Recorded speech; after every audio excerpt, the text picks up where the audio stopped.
Even if you owe some money, it doesn't give a debt collector the right to call you at all hours of the night, the right to call your family, friends, or neighbors, the right to call your employer. They cannot call repeatedly. They can't use harassing language. They can't use profanity. Threats of violence, calling friends, neighbors, and family, all of those are wrong, they're unethical, and they're usually illegal. Tell them through a notice to cease and desist. Doesn't have to be a notice written by a lawyer. You write back to the collector and say, don't contact me anymore. You're now instructed to stop communicating with me, to cease and desist. If the debtor says, stop, don't call me anymore, they've got to stop and not call them and contact them anymore. Several of the collection agencies who haven't have been on the receiving end of some pretty large judgments. You can stop them from contacting you.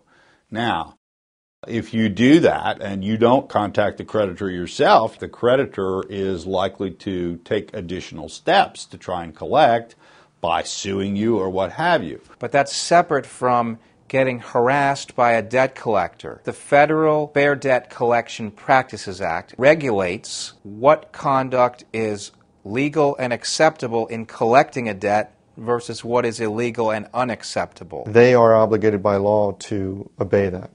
And if they don't, you can take them to court. That's a different issue, however, from whether you owe the money at all. And what I'm seeing more and more is what's called zombie debt collectors or scavenger debt collectors, where they will buy a debt that you might have owed it 10 years ago, but nobody ever collected it, you never paid it. Too much time has elapsed.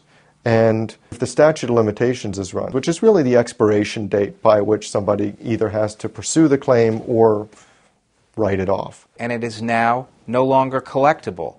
And I'm seeing more and more people are buying those debts and trying to then collect money from you. And that's wrong, and you shouldn't pay it. You should talk to a lawyer.